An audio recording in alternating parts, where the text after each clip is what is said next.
Back to the better love story than Twilight.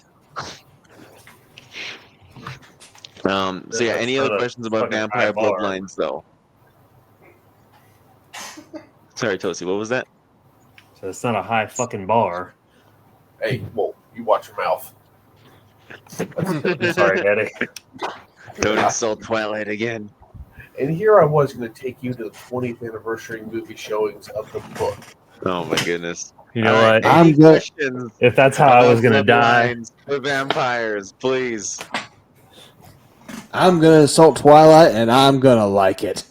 Oh, I've only watched the last movie, I'll be honest with you. the fights were cool. Books.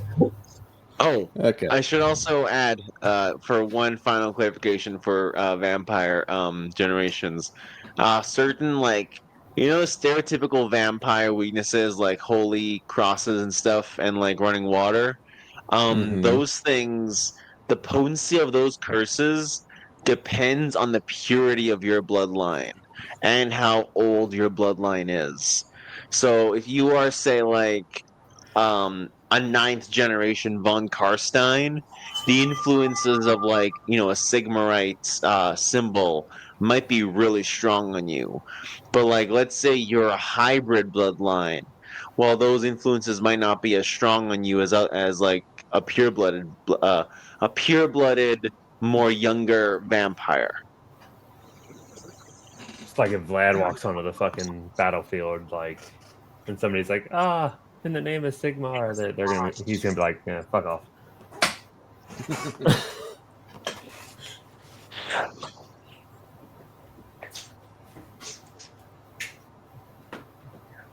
I mean, if Vlad was on the field, I think I would ask to be turned into a vampire personally. Like, suck my blood, daddy. Please make me a second generation vampire. You wanna suck my But what? also, also naturally vampires are super strong. They actually have all the heightened senses. They're vampires. They're fucking superhuman. Actually, here's a fun comparison. Vampires are very similar to Bretonnian knights who drank from the Grail. Like there's a stated similarity between the two sides. Interesting. Yeah, there's a roughly proportional strength and speed increase. While Bretonnian knights don't become immortal, they do like age a lot slower, kind of like Space Marines. Whereas vampires are biologically immortal for the most part. But just like our Bretonnian knights, they become exaggerations of themselves. Vampires also become exaggerations of themselves with a minor skew to whatever your bloodline focuses on. So again, von Carsteins are typically more arrogant. So like you'll become an exaggeration of yourself with a bit more arrogance if you were part of the von Carstein bloodline. Well, I typically despise arrogance. Like the sheer skill that Vlad seems to have kind of backs up that arrogance, though. Yeah, he's more he has a competence that he has competence that compensates for his arrogance. He Look, can if talk you're the trying talk to make and me walk hate the walk. him by comparing them to fucking Bretonians, it's not gonna work. But yeah, so Vlad becomes a vampire, and actually, him and Neferata do actually kind of fall in love a little bit. Well, I don't say a little bit. They do actually fall in love, and because Vashanesh at this point becomes a vampire, he still has like some of his Nekar nobility, and he actually, because of his relationship to Neferata, actually starts to skew them away from their indulgences, because Lamia had a reputation for like just being like a pretty dark and secretive place, but it was being run by the vampire Illuminati. Like that's basically what Lamia's court was. They were like a secret society of vampires who controlled Lamia and actually funded like political movements across Neakara. They were basically the Illuminati of vampires, and they were very excessive in their like indulgences of of being vampires. Like every Successful night they would indulgence, you say? drink. Tis the season. Yes, I mean, typically a vampire only needs to like drink a person's blood once a month to, for the most part, stay alive. These people would drink a person dry every night Oof. to Same. like Every night. yeah to like express the excesses that they were going through, and like Vlad tried to like temper them away from it, and he did a decent job of it, but he couldn't like do it perfectly. The problem was that Lamia's reputation could kind of got out of hand. And while they were kind of like a secret society of Illuminati, they kind of had their hands in every pie. This would actually kind of doom them a little bit because it was through their spy network that Vashanesh and Neferata would learn that Nagash had returned and he was planning to take back Neherkara. And it was here that Neferata actually came to Vlad, to Vashanesh, with the realization that maybe if they side with Nagash, he can cure their vampirism because Nagash has the true elixir of life. If they serve him and help him take back Neakara, maybe he can give them the true version of the elixir of life, which would actually cure them of their vampirism and give them true immortality. And so, because of this, Neferata and Vashanesh would actually send scouts to meet with Nagash in private. The issue is none of these scouts would ever reach Nagash, as they would be captured by Neakaran forces, and the truth that Lamia was controlled by vampires would become public knowledge to all of Neakara. Bastards. And it Yeah, was that at that doesn't sound good moment that. for their Sorry, what was plans. that, Gerald? Saying that doesn't sound too good for their plans. Nope, because this would lead to Al-Khadizar, the second greatest ever Nehekaran king, to unite all of Nehekara in a battle against Lamia. Because again, Lamia was like kind of had this reputation, but and basically Nehekara had pushed Nagash out, and he was like kind of at Nagashi's czar, so that crippled peak mountain with the Skaven that we covered in our first ever episode, and he was there. And the Nehekaran princes learned that Nagash was planning on returning. So if Lamia joined force with Nagash, this would cause so many more issues that could lead to Nehekara falling. Because of this, in order to prevent Lamia from joining Nagash, all of Nehekara attacks Lamia and destroys the city. Like the city of Lamia is destroyed, and all the vampires are scattered across Nehekara's desert. They are all left homeless, and Vashanesh ends up basically being scattered from his love Neferata and all of their brothers in Lamia's court. But it is basically in this period of once again wandering the deserts, kind of starving because he hasn't had blood in a while, that Vashanesh would meet Nagash in private. Nagash would basically come to Vashanesh almost like, I don't want to say like the Prince of Egypt, but like, I already brought up the 40 days and 40 nights thing. Let Now we my have people go. I love Then we that. have Vashanesh walking through the desert, and his effective god meeting him in the desert at his lowest point. This is when, and fun fact, Nagash was aware of everything. Well, for the most part, everything. Because he's a lord of necromancy, he had an awareness of the vampires, and seeing Lamia get destroyed just confirmed that yeah, there are people who are studying my work, and I don't fucking like it. Like the vampires offered Nagash their loyalty, and Nagash was like, "You guys read my fucking books?" But Nagash, he's a dickhead, right? He's a reasonable Nah. one, recognizing that Vashanesh wants to let his people go, because like Vashanesh doesn't want his people to be given that immortality. He doesn't want them all to stay vampires. Nagash makes him a deal. Hey, Vashanesh, help me take back Nayakara, and then every single one of people will be given the elixir of life if you guys succeed. And in order to solidify their agreement, Nagash offers Vashanesh a piece of treasure, a ring. Now, has anyone familiar with the series Lord of the fucking Rings? Never heard of it. All of them deceived. Yeah. Yes. Because you see, what this ring does is when Vlad put it on, it was basically one of the rings of power. Once Vlad put it on, Nagash was able to see through his eyes, speak with his voice, and hear with his ears. He had effectively become a puppet of Nagash, totally under his control, but fully aware of everything. And not just that, this ring was so powerful, it amplified his natural necromantic abilities and his influence over vampires to the point that he was able to control every vampire, regardless of their bloodline. Oh wow.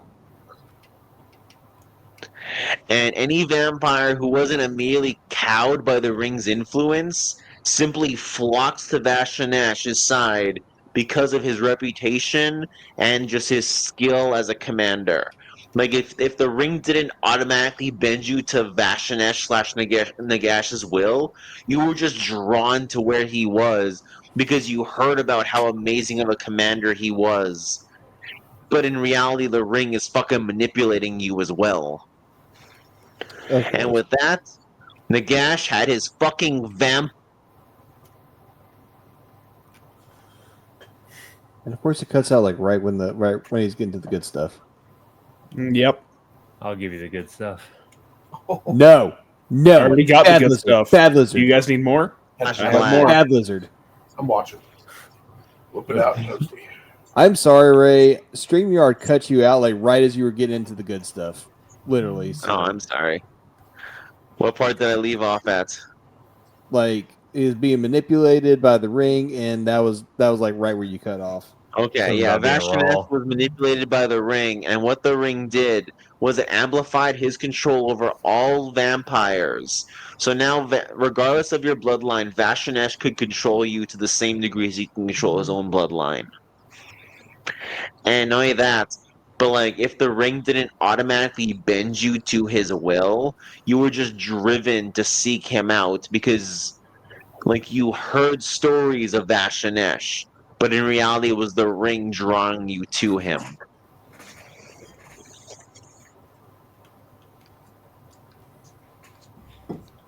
And this meant that Nagash now had an undead army of vampires. And all of them, Now, not just yeah, his own bloodline. Okay. yeah. And to add to that, Vashanesh was basically he was basically like trapped in his own body. Like his body was being controlled by Nagash, but he was fully aware of everything. Oh, that's like being in the second place from Get Out.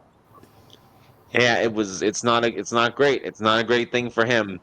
The thing was though, is that whether this was just by like coincidence, by sheer force of will, or because Vashanesh has the blood of Nagash in him, he studied Nagash's books as well. And he had actually learned some things from Nagash's books that not even Neferata knew.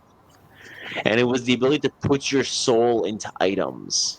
And so the entire time that Vashanesh was being controlled by Nagash, he was quietly, very subtly, with the very last bit of his own willpower and his self-awareness, feeding his soul into the very ring that Nagash was using to control him. And what this did was it slowly allowed Vashanesh to regain his control of his own body, but only like for momentary briefs, like brief moments. Now, Vashanesh is clever, so he had to use this carefully. And it was at the epitome when Nagash was leading his full invasion of Khemri, like the final battle of his invasion of Neakara. Vashanesh fought a great leader of the Neakaran army. And as he was fighting, as he was dueling this warrior, he regained control of his body at the last second, and he stopped himself.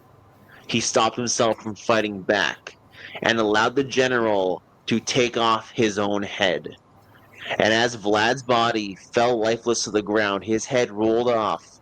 The ring's influence, the ring's control over all the vampires instantly snapped.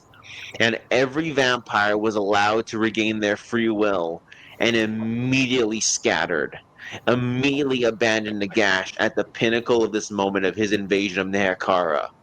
All because Vashnesh wanted to give Nagash a big old fuck you. I mean, who doesn't? As you should. So, Yes. Valid. And, yeah. Now, Vashnesh is dead, right? or is he? He is not. Because thanks to his method of hiding his soul within the ring, this ring that had once become his prison, his like chain, was now his liberation. It became known as the Ring of Resurrection. As long as this ring is within proximity to Vlad's body, or at least like some part of his body, Vlad will always come back to life. Oh boy, this sounds like it can end in the worst ways possible. This sounds like it could end in the Age of Sigmar getting reborn. I don't think he's in Age of Sigmar, sadly, but he might become a Stormcast. I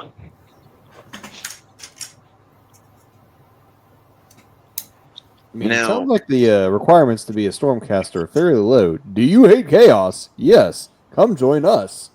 And fuck off to Nagash. But the same ones keep getting reborn. Do you hate Nagash? Fuck yes. All right, he's in. Now this basically begins what I like to call the Vashnesh montage period, where Vashnesh spends the next like 3,000 years wandering the world, and he basically just goes everywhere. Like, think of a place on the known world, and he's probably been there. Like, Cathay, China. Vashnesh didn't just go to Cathay. He served the Dragon Emperor as his advisor for a century. I feel his pain. Wow. Are we like the vampires rot? They really help us? Yeah, straight up. There was a vampire as a political advisor. Okay, Like, guys, I thought that was really traveled- funny. All right. Hey, I got just you, want to know how the Mongolians? conversation. Got I this want to know how the Mongolian. conversation went down. Just like, hey, dragon bro, I'm an immortal. Let me help you. All right. Oh, okay. We need the help. Can't be any worse than the time I had to Skaven run everything. But yeah, that's also why Vashnesh has that's why Vlad had so much wealth, because he went everywhere and he studied everywhere. He learned anywhere he could. And it also turns out, in 1111, that supposed noble who helped save Sylvania, Never heard of her. that was actually Vlad. Shockingly enough. Or come back full Nerd. circle.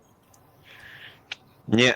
Apparently, Vlad in the year 1111 had actually learned of Sylvania's connection to dark magic, and he took interest.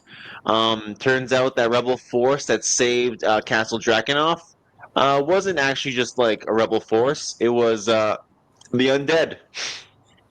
Ah. Interesting.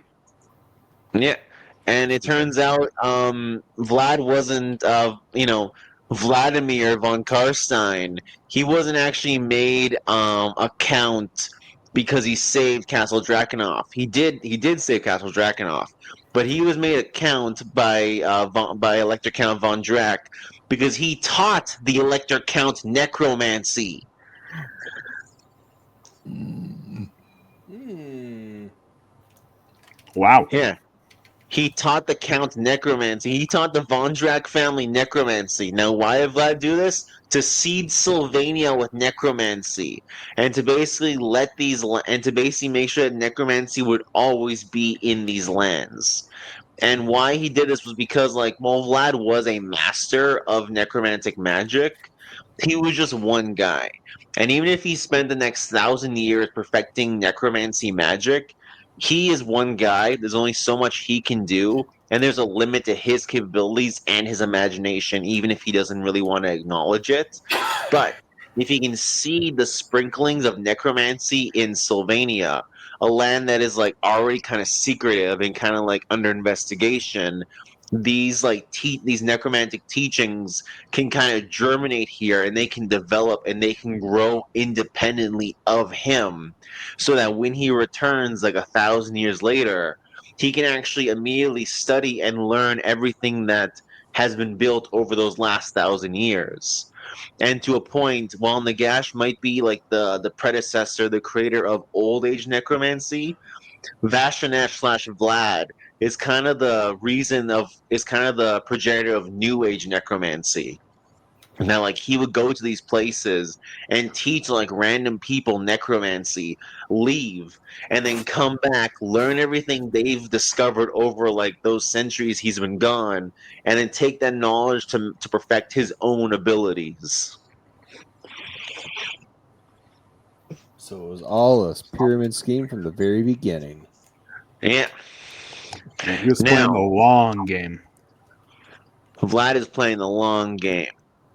For real. Now, that's Vlad's beginning. We've covered his middle, but let's cover the end to his story. Let's get back to the present day and Vlad's invasion of the Empire. Because following Vlad's basically his amassing of his army. So again, Vlad has taken over Sylvania. He's amassing an army that's a mix of Sylvanian peasants and the undead, and he's beginning his invasion of Talabakland. Because Stirland and Talabakland have always been rivals to each other, so he's taking advantage of that. And his goal is to take the capital city of Talabakhelm, which is basically on that river part. And Talabakhelm is the current capital of the Attilia Empire. So because Vlad wants to unite the empire back into a single unified body, he wants to go to every single individual empire, like every one of the individual like three empires, capture their capital cities and hold every single one. Basically saying, "Hey, I have every capital city in every empire. Let's just end this and bring all the empires back together into one single body again." So I respect his initial desire. Also, it's okay when a Sigmarite wants to do it, but when a vampire wants to try and do it, oh, Sigmar forbid. Well, hang on. This is where it gets even better. Okay, this is where it gets even better, because he would face the armies of Attilia III, who is the current empress of the Attilia Empire, which is Talabakland. But before he would engage in combat, Vlad actually sent a message to the Empire's forces, and he told them very simply, in very succinct words, telling them he would show mercy and forgive any forces who surrendered to him, and anyone who doesn't surrender and dies will simply serve him in death. All right then. Yeah, it was really like, listen, surrender, join my army, we're good. Fight me, die, you're turning into a zombie. Sorry to break it to you, buddy. Now, Either way, I win. but either way, I win. Yeah. Now this is where Mr. Heinz Schoffen. He is the current general of the Attilia Empire's military, and he straight up refused. Like, he straight up was like spit at the offer that Vlad offered him, and he had his army immediately engage in combat with Vlad's. The thing was, every single time the Empire took down a zombie, Vlad and his army and Vlad and his vampires would just raise it back up again. Yeah. Yep, sounds about And right. then and then anyone who died on the Empire's side also became a zombie. It was the ultimate war of attrition that you just couldn't win. I mean, anything Now, involving undead, yeah, all they got to do is just wait. Like, yeah, yeah. And remember, like, there's regular people on the vampire's side too. I mean, it's And just those like, probably aren't even dying. yeah, it's just like any Nurgle worshiper. All you got to do is wait. Yeah. Now the thing was that Hans Schuffen, like while he still refused, his generals and underlings, realizing the writing on the walls, immediately surrendered and actually like handed Hans to Vlad, basically as a peace offering, like, hey, we surrender, take the general, don't kill us. And Vlad was like, hey, yeah, thank you. Thanks, man. Like I'm showing mercy. He immediately stopped the fighting and was like, "Hey, anyone after this point, spare them. You guys don't have to fight. Just join my army, and that's it."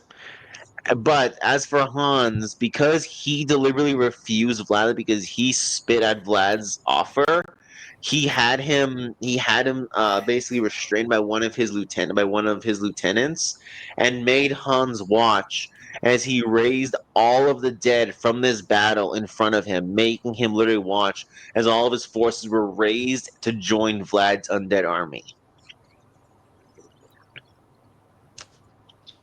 Because Vlad wants to be a little bit of a petty asshole this time. In his defense, he did give him a chance. He did give him a The chance. thing was I about think he earned Hans, the right to be though. petty. Yeah, the thing about Hans, though, and maybe the person who was restraining him, Hans was very strong and managed to miraculously overpower a vampire who was restraining him. He then proceeded to charge at Vlad, and unfortunately, tragically, he decapitated Vlad von Carstein with his hammer.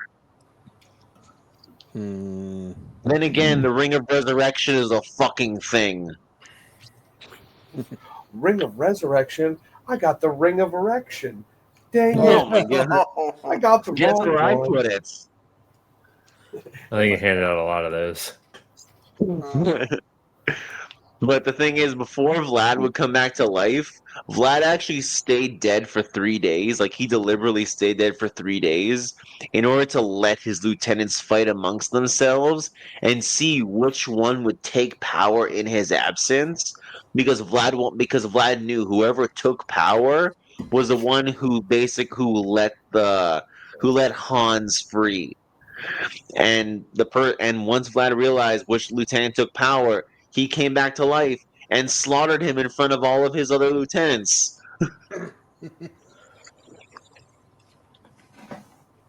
Sneaky So bitch. he was proving a point.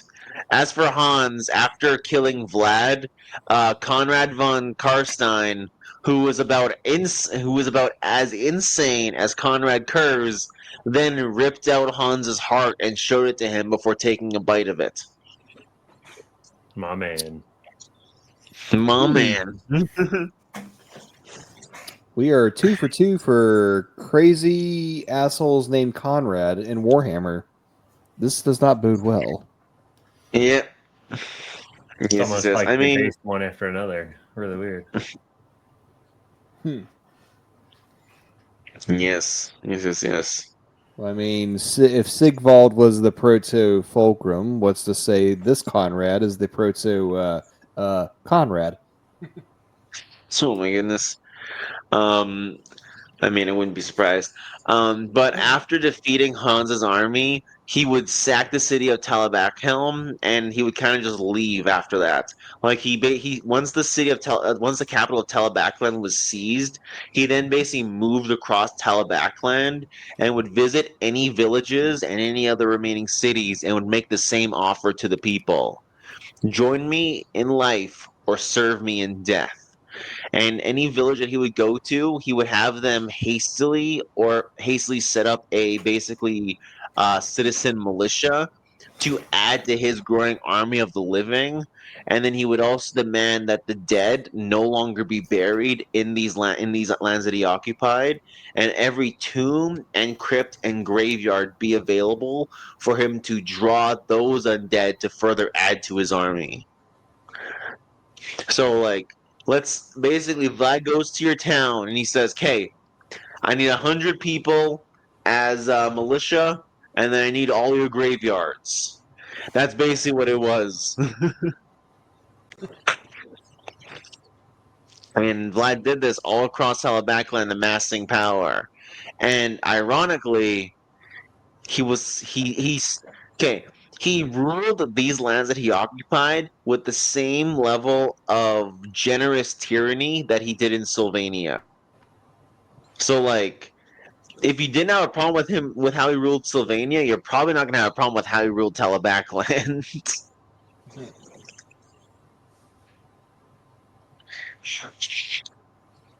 And before anyone asks about taxation, outside of the occasional dead body, Vlad literally didn't even like. While other vampires, like I mentioned, the Lamians, they would like a person would disappear every single night. Vlad didn't kill people. Vlad specifically had the nobility, specifically the nobility who like specifically the nobles, and made it mandatory that they pay the blood tax, which is a small offering of your blood. Not even a lot of your blood, just a blood donation every month from just the nobility of the lands he conquered. And in return, you were given protection and no other forms of taxation. This is oddly generous. Well, like think about it though. Like let's say one vampire only needs to eat once a month, and there's like and you only need to kill like one person a month to feed one vampire. How much blood could you gather from like 100 people? 1,000, 10,000. You wouldn't need to kill anybody if you had, and not only that, but because of and the reason why Vlad specifically selects the nobility to offer the blood tax is because peasant blood isn't because peasants typically have a lower standard of living. Their blood doesn't taste as good. Nobles, because they have a higher standard of living and a higher pedigree, their blood tastes better and is more nourishing. And so it's like, okay, so you're not even taxing the poor, you're just taxing the rich.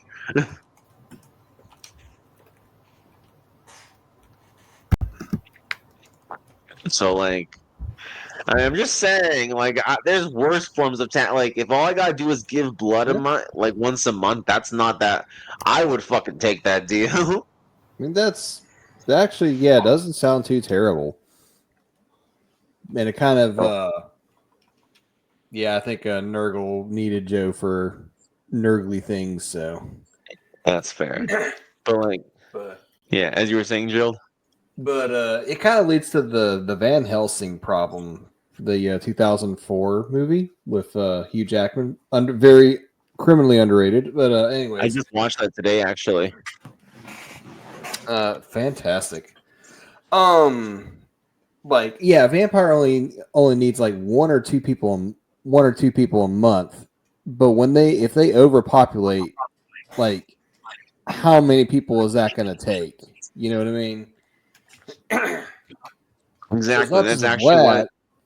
Yeah, it's not just Vlad that you have to worry about, but it's like all the other vampires under his control, and not to mention the ones that aren't. Yeah. Although Vlad, what? Okay, you might say, what about the vampires that don't follow him? Okay, Vlad's the ruler of all those vampires, though. If you join Vlad's empire, like if you join Vlad, you're either already part of his bloodline, so his influence on you is already absolute. So you're gonna play by his fucking rules. And if you aren't part of his bloodline and you're just bending your service to him, you better fucking play by his rules because he can't control you, so he's probably gonna punish you very harshly. And he's probably gonna make an example out of you too. Like that one vampire was holding the leader of Attilia's army, who was leading hands.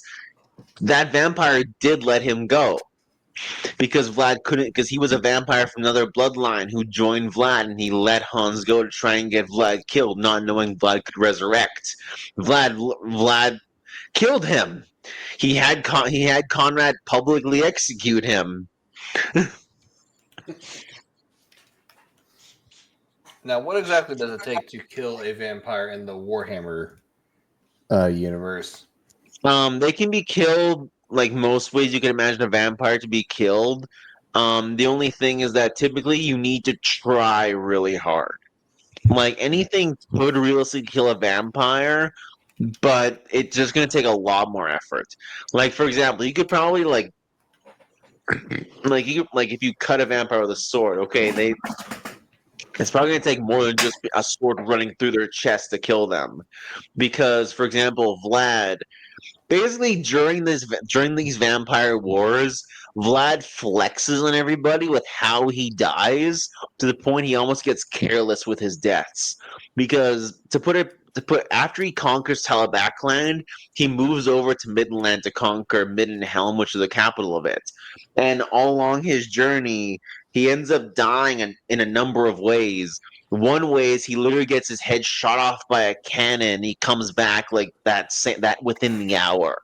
Another time he fights off Knights of the Wolf, which are basically like crusaders dedicated to the god Ulrich, and he fights off six of them, having six of their lances literally pierce his chest, and he kills all of them even with his chest impaled, and then ends up killing the I think he kills the Emperor of Middenland, and only dies when the Emperor's rune sword, so literally a legendary magic sword, finally cuts off Vlad's head.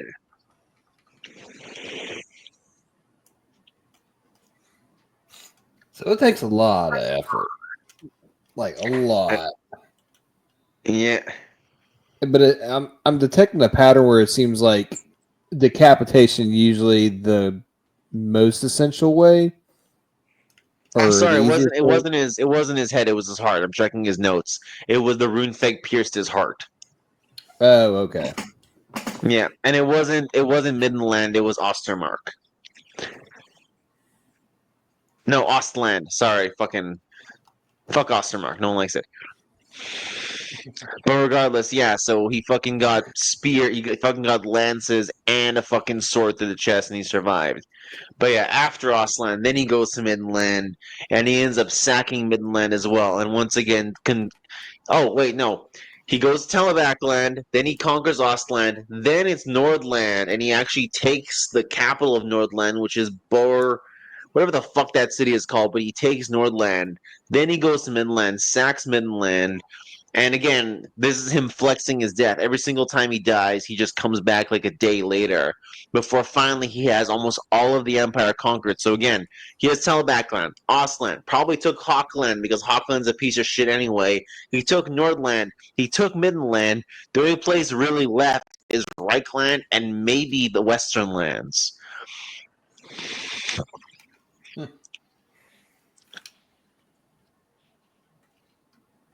Dude got busy. Yeah, dude. Well, I believe the entire Vampire Wars takes place over the course of 40 years. Like from 2010 to 2050 is the entirety of the Vampire Wars. So it took him 40 years to conquer the entire empire, with just Reichland being the last place left. And once again, he did the same thing he did to every other place. He sieged the city of not Reichland. He sieged the capital of Reichland, which was Altdorf, and once again gave the rulers of the city, "Join me or die." Now, the Elector Count, the leader of Altdorf, was straight up like, "Hey, yeah, fuck this. I would rather serve than fucking die. I would rather join him." Now, the thing was, he was a petty little fucking little bitch. Because upon hearing that the Elector Count of Altdorf was considering surrendering, the Grand Theogonist, so basically the warrior pope of the Sigmarite cult, immediately said, "Sit your fucking ass back in that throne. Tell Vlad no. I'm gonna go fast for 3 days."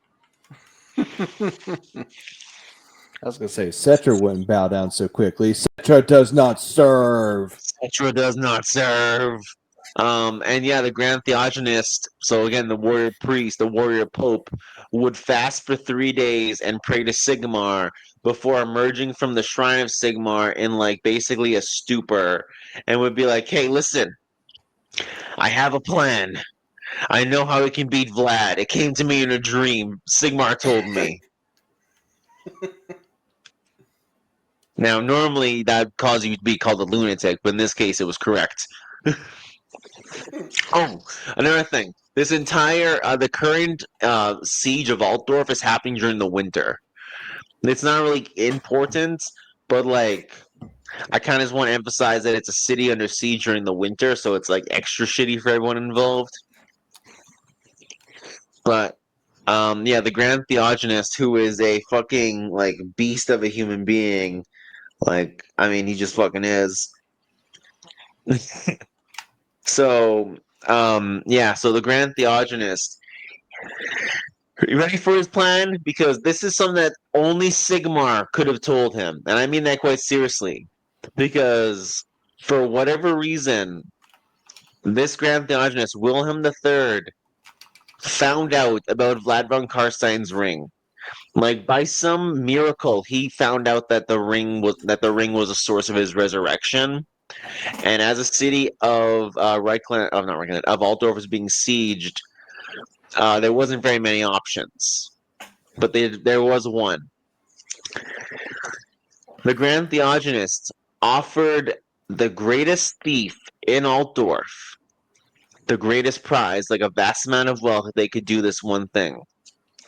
This thing that this thief needed to do was smuggle themselves into Vlad von Carstein's camp in the dead of day, in broad daylight, sneak into his tomb, into his temple, into his like tent, and take the ring off his sleeping corpse. Because vampires sleep during the day, because of course they do. But isn't that the point of having living soldiers? Is they can guard him during the day? That is one of the options, yeah, but it's also because Vlad just generally wants to like he does not have a problem with humans. Like yeah, having humans guard your body while you're sleeping does make sense. But like that's not why Vlad has humans. Vlad has humans because he just kind of doesn't mind ruling humans. Okay. Like let me ask you this question, Joe. Does does how I've described Vlad von Carstein, does he seem like the type of person who would only have a humans in his army to protect him during the day? Oh no, absolutely not. But it's just Yeah. like you can't count on any like the other vampires because they are also averse to sunlight, obviously. So Yeah. I mean, vampires can go some time without sleeping. Like they don't have to sleep every single day. But naturally, like humans, the more days you go without sleeping, the weaker you're gonna get. You're gonna have like you're gonna get like detrimentally weaker. So like that's why it's important for him to sleep, even if he can go like a couple days without it. Now the thing is, the greatest thief in Altdorf was a man named Felix Mann.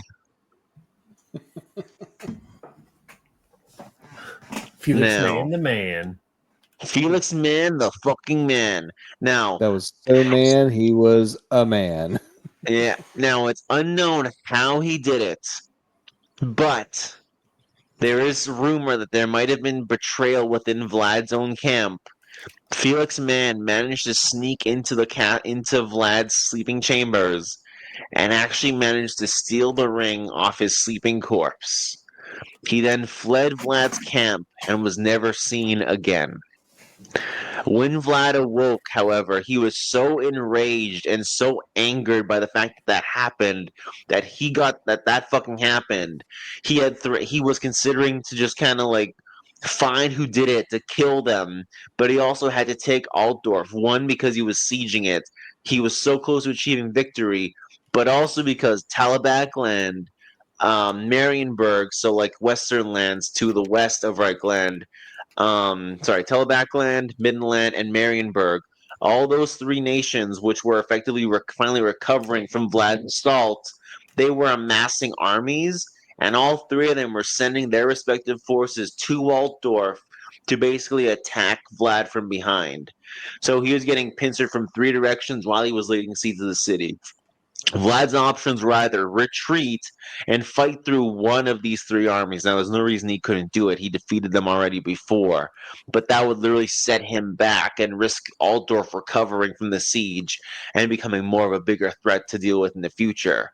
The other option was to try and take Altdorf immediately and basically solidify his power and basically be like, hey, I win.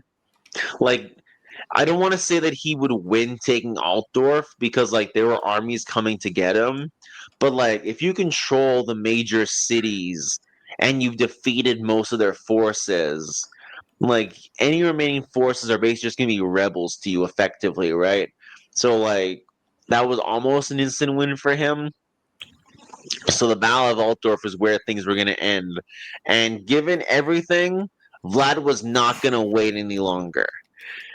So Vlad launched a premature siege of Altdorf and ended up actually breaching the walls of Altdorf, and his army invaded the city. Anyone who died would be risen, and they would join the army. And it was so bad, the Grand Theogenist straight up opened the vaults of the city, the vaults of weapons, of ancient artifacts, everything. Let everything out. Like straight up just here's a fucking rune thing. Take it, random citizen. Like we need it was basically the Blood Angels getting attacked at ball. It was like, hey, this stuff has only been used twice. Pull it out because we need it now. We need every advantage we can to fight off the undead. And in the final battle of Altdorf, the Grand Theogenist Wilhelm III rose to the battlements to face Vlad von Carstein in single combat and to fight him. And they fought for 3 hours nonstop. Wilhelm swinging into him with the hammer of Sigmar, trying to stop him, while Vlad parried his blows. The two fought while the armies of Midland, Talabakland, and Marienburg approached off the borders. It was an intense final battle, and as Vlad looked at the approaching armies, he was momentarily distracted.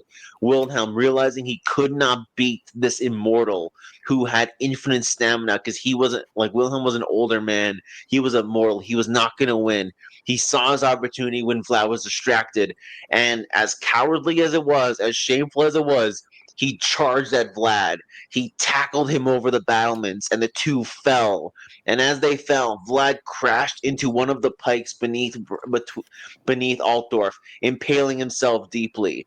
But before he could climb out, Wilhelm fell right after him, piercing himself through it and driving the stake so deep that it actually pierced Vlad completely and killed him instantly. And that is how Vlad dies at the Battle of Altdorf.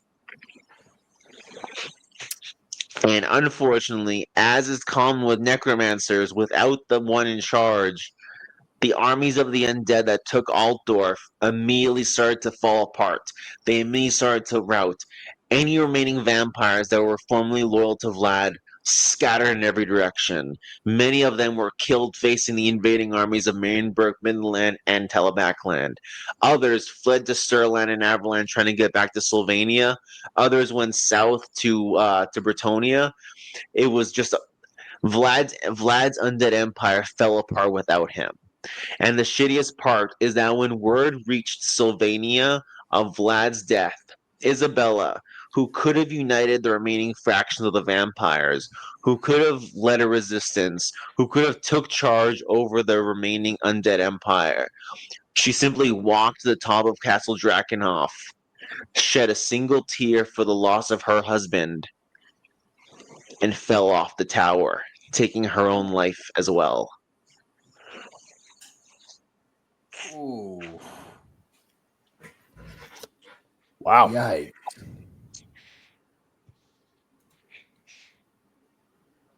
And because he didn't have his ring, like there was nothing he could bind his soul to, so he's dead.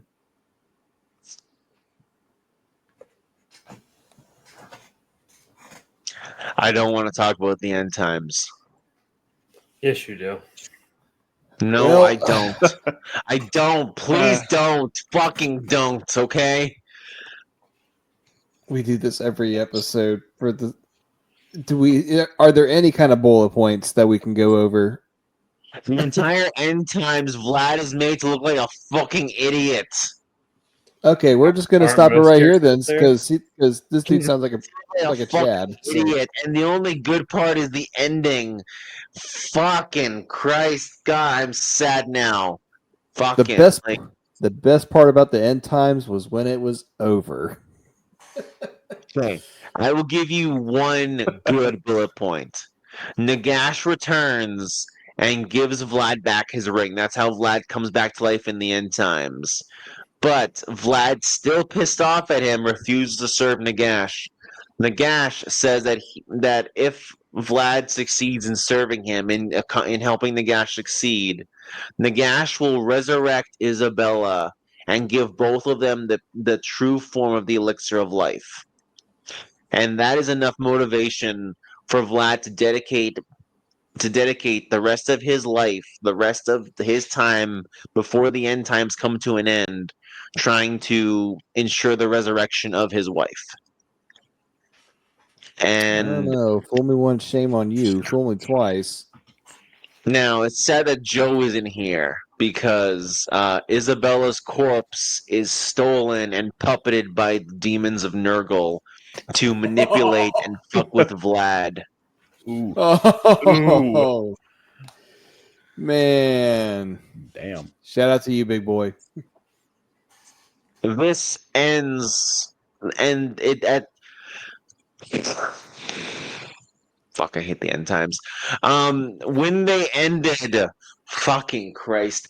Vlad reunites with Isabella, but she's already taken over by Nurgle. Vlad ends up tackling her off of a castle, and as the two of them are falling, before they both, because he's basically trying to take her with him, as they're falling, Vlad takes off his ring and slips it onto Isabella. At which point, the ring's power transfers to her and gives her the blessing of resurrection. So that when Vlad and Isabella both fall off the battlements and are impaled on the battlements, Vlad dies. But Isabella, who now has the ring, is cured of Nurgle's control and is resurrected / reborn anew. Unfortunately, this is too late because the world explodes and the end times happens, and I fucking hate the end times so fucking much. And the rats win.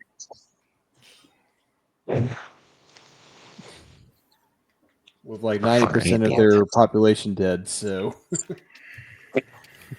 So that's Vlad's story. I don't want to talk about the end times anymore because it just makes Vlad look like a fucking idiot. fair enough. And we'll just be Like, like I okay, it said. doesn't make him look like an idiot. Okay, hang on, let me just correct this. Doesn't make him look like an idiot, but it makes every decision Vlad does, it makes them fail or it makes him bites him in the ass. Like, imagine watching a character who you really like. They try to make decisions to try and solve a problem, only for it to turn out that every solution they try to do, every decision that they made that probably would have been best, only ends up turning and it only fucks up everyone else. To the point that fucking retreating gets him chewed out because apparently dying on the field of battle would have been better than fucking retreating. So basically, like Agreed. every single character. What? Fucking don't retreat. So basically, like every single character decision ever made in season 8 of Game of Thrones. Well, it's not just that, all right? It isn't just like, oh, you should have retreated. It's the fact that you shouldn't have retreated. It's the fact that Vlad retreated to save his men for a future fight, and a portion of his army didn't retreat, and ended up hating him for not retreating. And so these vampires who did not like that Vlad retreated because that was a tactically smarter decision, instead chose to fall to fucking chaos because that was better. That's a There's, lot to there's unpack this there. thing called the Horus Heresy, and like everybody hates the Sons of Horus and the Iron Warriors because they retreated first. So I'm just saying. Like, To be fair to the basically- Iron Warriors, Perturabo said, "Fuck this shit, I'm out." After Yeah, getting dissed bitch. one too many times. Punk ass bitch. But like, imagine that narratively, just like, yeah, you retreated and left me behind, so I joined Chaos. I So would too. like, you're telling me that I retreated because we were gonna lose that fight, and you decided that you would rather join Chaos Then than die? also retreat Yes. to fight another day. Nah. Bro, I mean, you came Chaos from a isn't warp so bad. spawn pool. And then, okay, and then there, okay, no, because now I'm You fucking little pissed off. bastard. You guys fucking pissed me off about this because then Vlad tries to make Sylvania independent again and tries to become an actual province, and then like Sylvania becomes an actual province in the end times because like Carl Franz is like, yes, okay, Vlad, yes.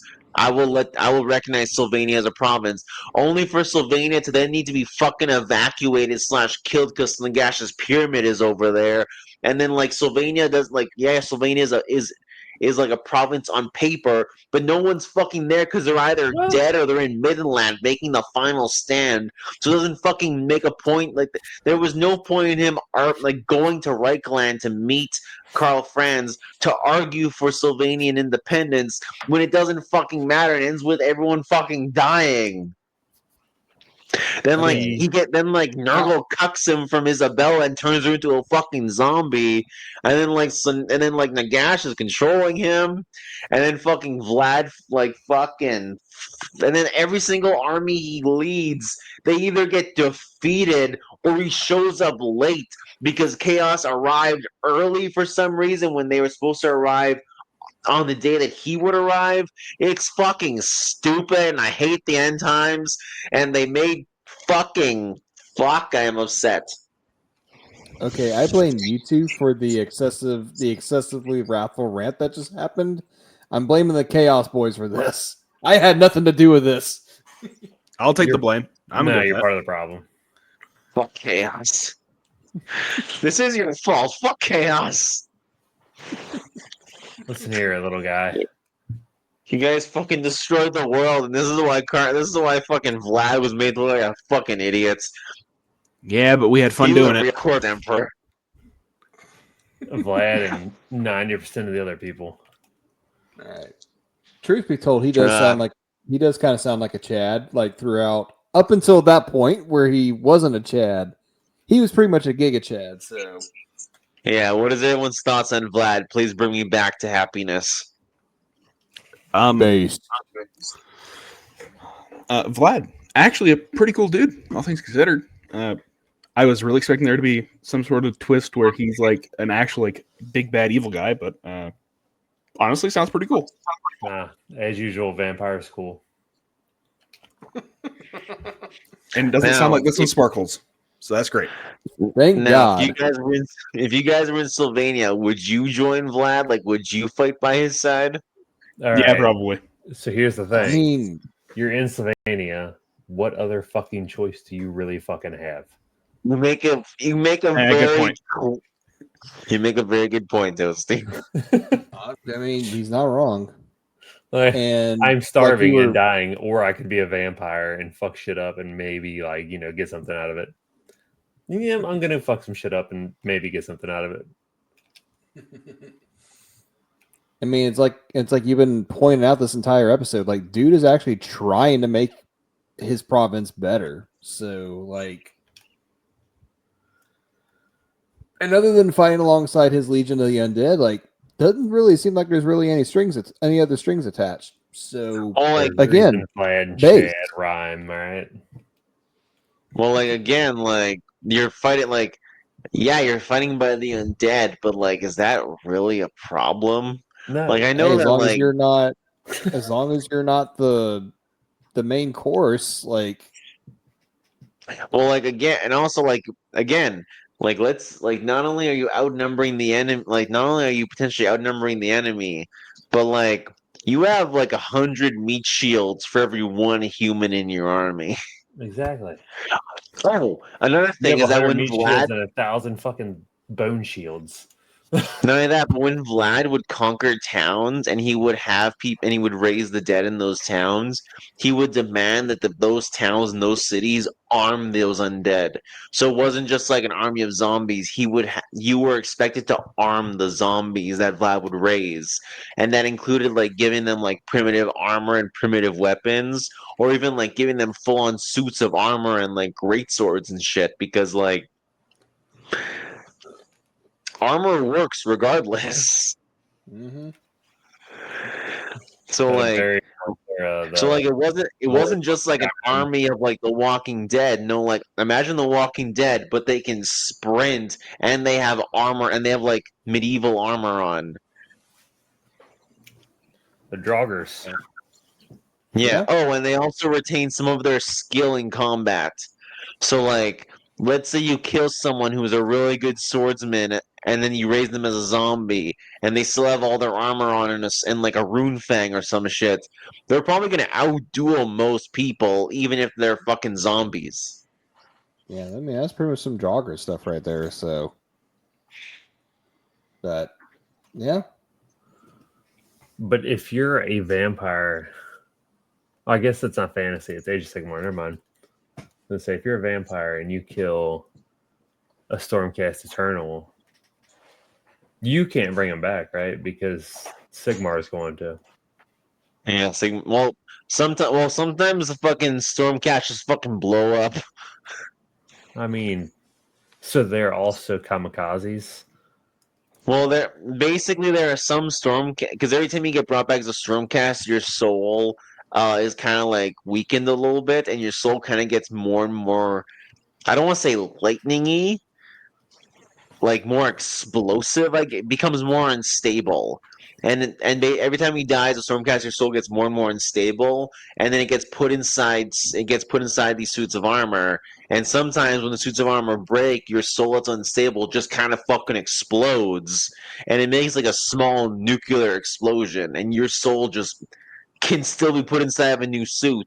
There were some, I think it's during second or no, was it? It was during the most recent edition during Storm, but basically you had Stormcast kamikaze units where the goal was literally just to die in the front lines like the fucking Blood Angels berserkers. My I kind of guess party. I guess while we're on the topic of AOS, real quick, I know you said Vlad doesn't show up in AOS, but what actually does anything become of the vampire counts? In Isabella's still Ushian there. is kind of in Age of Sigmar, but he became the Flesh Eater Counts, and the Flesh Eater Counts might actually be Bretonia, so they have a whole thing going on. You have the Soulblight Grave Lords, but they are kind of like the Vampire Counts, but they don't have any of the cool characters that the Vampire Counts have. I'm pretty sure Manfred still controls them. I'm pretty sure Manfred is in Age of Sigmar, but we don't like Manfred in this house. He's a fucking asshole who needs to be burned alive. I was Um, gonna say, Look, this is a debatable thing because if elves don't like him, like, is he really that Manfred bad? blew up the fucking world. Manfred is the reason Age of Sigmar is a thing. He stabbed Gelt in the back and he's a fucking little whore. Look, and all I can say for Age of Sigmar is fucking Lizardmen have some of the best fucking minis. So The Lizardmen starved to death in Age of Sigmar. look, lizard, shit happens lizard, when you party naked. lizard. Yeah, see, when you're up there fucking Lizard. floating around in your fucking spaceship, pressing the lizard button too many times. Oh my god, Sometimes you forget to eat. that's why they starved. They were pressing the lizard button instead of eating. They forgot how to press the food button. They just fucking you get sidetracked trying to make more friends. They had the feed button, but they couldn't get it to work. They're like, yeah, I could click the feed button, but like lizard.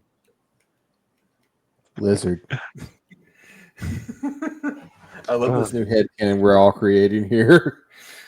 But oh man, what a night! What a way to start off spooky month here. Yeah, spooky month. Vlad von Carstein, best fucking character in all of fucking Warhammer. He's a true corpse emperor, and I would serve him before anyone else, minus Karl Franz and maybe an Aryan. Whoa. You would side with Carl Franz before fucking Vlad. The only reason I would serve Karl Franz You before Vlad fucking elf is piece of shit. specifically because Karl Franz is pretty cool, dude, and he becomes possessed by Sigmar. And if you can get possessed by your god, you're probably pretty cool, dude. Okay, well, like, if you go back to Sigmar times, Sigmar, yeah, cool dude. Carl Franz is a douchebag. His name is Carl Franz. Actually, now I think about it, I think Vlad von Carstein fucking out. No, Vlad is older than fucking Sigmar's whole religion. Now I think about it. There we go. Okay. That's what I'm talking about. Winning. Vlad for the W. Vlad with a W. Yeah, well, okay. Before this entire week, because for people who don't know, I typically play a Total War campaign for the top for like whatever topic we're covering. I played Vlad's campaign, and I got the I got the minor victory by turn 30, and I got the major victory at turn 60. So like, just confirm that Vlad is the best character because I can fucking take over the Empire. Oh, and I beat the shit out of Karl Franz. And then I destroyed Marienburg. I fucking raised that bullshit. I need to play the campaigns, I think. I keep playing the fucking full world thing, and like by fucking turn Well, you can still play the 222, no. I'm like, fuck, I'm In getting Immortal erased. Empires, which is the full world thing. If you go to your objective section, there's a minor victory, a major victory, and then a total victory. And the minor and major victories are like themed to your faction. Like Vlad's minor victory is taking over Sylvania and taking over the province of Reichland. And then for I think one of the High Elves won the not Nagaroth. The Tyrion's campaign is you have to control all of Uthwan, and you have to destroy Nagorond and Marathi. And then doing those gives you bonuses to your campaign and to all your armies. So like those are always really fun to do.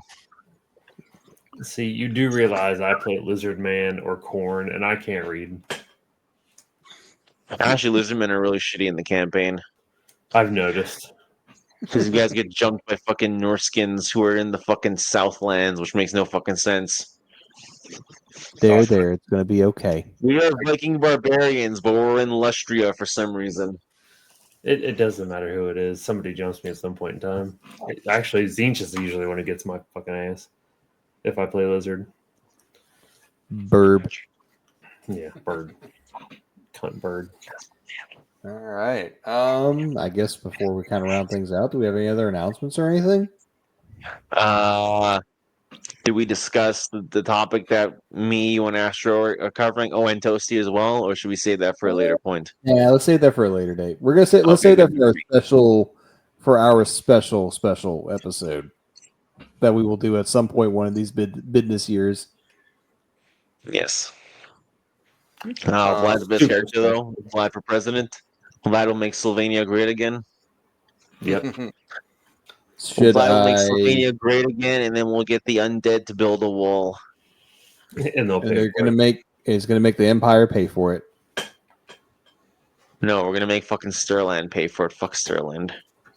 Well, Worst Stirland fucking province. is part of the Empire, so No, just So by Stirland is paying for it.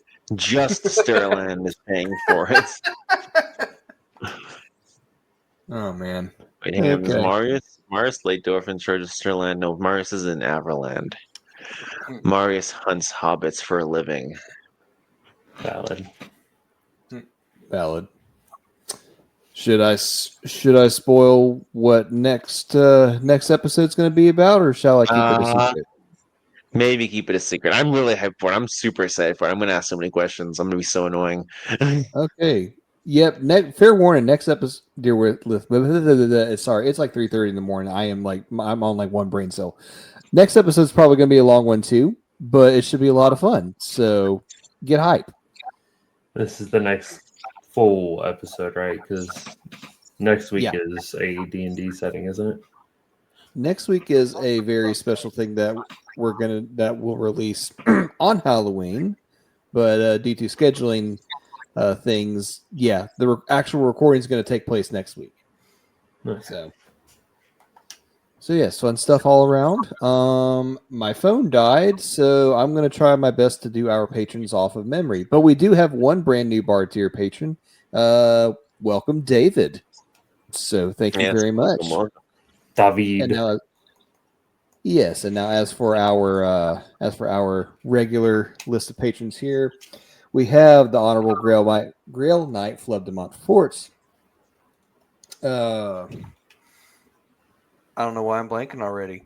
The Imperial Dwarven Knight Astronautical, the Trickster Noble of Zinch Warper, the Powerlifting Knight of Nurgle Big Joe G. I am not going to try to remember all of Mark's titles. So Mark from Lorehammer, thank you. Yeah, that's The Noble Scryer Skaven Echo Flatclaw. Forgot about the name change there. The Wizard Noble of Zinch Magnus, the Rad, the Croxagore Knight of Corn Toasty, the Noble High Priest of Slanesh Zane Leopard, the Blacksmith Knight Fuzz. I feel like I'm forgetting somebody. Oh, I'm an idiot. Oh no. The noble pirate King Dungledoo Scalecock. What is wrong with me? Okay, have a good night, everyone. I'm gonna hide before he rams his ship into our dock again.